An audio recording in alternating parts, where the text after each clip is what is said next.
Welcome to the Unique Show. We're back with another episode. This is your host, Unique. I need to add something to my surname because I didn't like it when I said Unique Shabangu. So it just didn't click nice. It just didn't feel right. I need to give myself another surname. But we're back with another episode. We have a multi-cam setup, which is great, man. I'm taking this thing seriously, and I wonder where actually this whole thing started, because I never saw myself as someone who was interested in like radio or anything like that. But I think this dates back to my time in, was it 2019? 2019 must be the year, because that was when I actually went to Expresso. I went to Expresso to actually audition to be part of Expresso. I was so confident at the time, and I was like, I had no idea what it entails to do those things, because I think it favored most people who knows like radio, like what a link is. And I went there clueless. I was watching like stand-up comedians like Bill Burr, Dave Chappelle, trying to come up with material, and I thought I could come up with this. Who's this comedian that I actually wanted to mimic?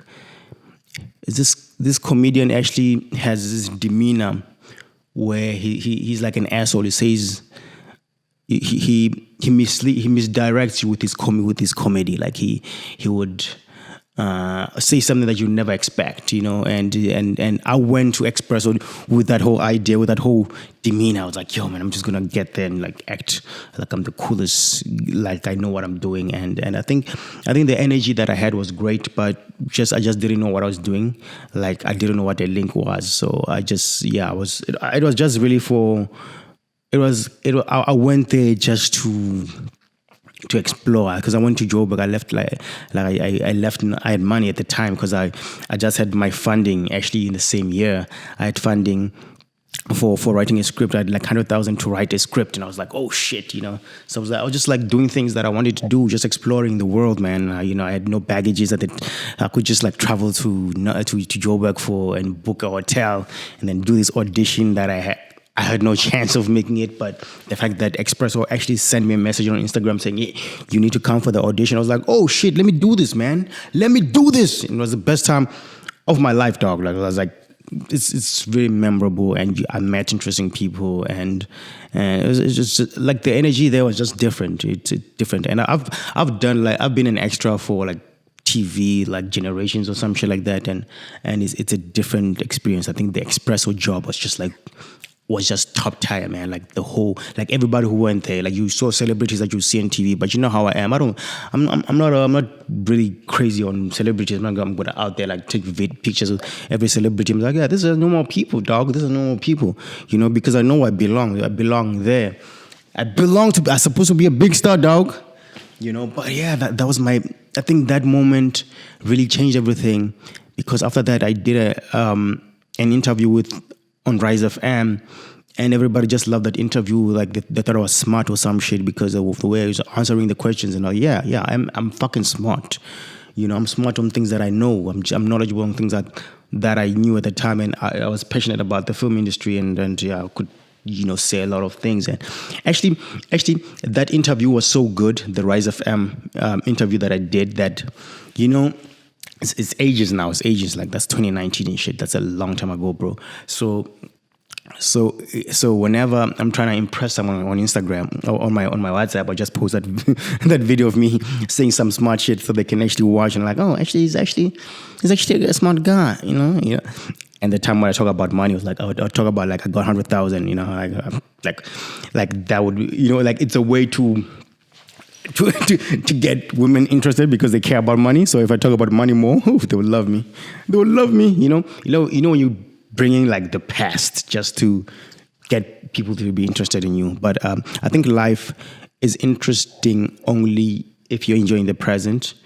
You don't have to go back and like, oh, this is what I did. I used to get funding like 100K to write a story, and I got the funding twice. I don't need to talk about those things. I need to talk about what's currently happening. And what's currently happening, I got a fucking podcast. I have a podcast, man. It's the coolest podcast. We still don't know what the direction is, but this is dope, man. I'm even writing shit down right now, man. I'm trying to take this thing seriously, man. But yeah, life just, the present should always be the shit. Let's look at a few things that I wrote a few things down. Look, this is how serious I am right now. As I said, I'm gonna, as I grow this, like there's so many things that we want to tackle. Like we're gonna have we're gonna interview people, musicians around my province, indie musicians and so forth. So yeah, that's the path we wanna go. But yeah, do something from Mpumalanga. This should be the podcast that everybody watches, because it's me. He's got me, my face. I do this on my free time when I'm not working. So one guy that I'm following, I don't follow him. But there's a lot of posts about him. It's Chris XL.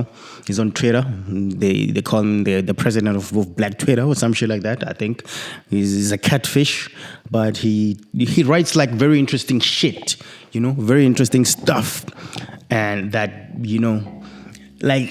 people, probably ladies hate him because I think he's one of those guys who just bash women so much. And I'm like, and sometimes you read these things and you just laugh and it's just entertainment. It's fucking interesting. I love it, man.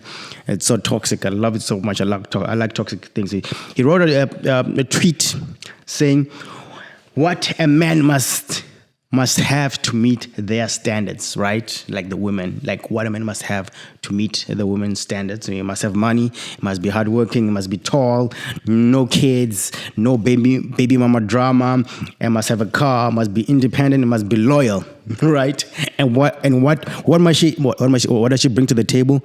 She's like, take me as I am, right? Don't judge my past.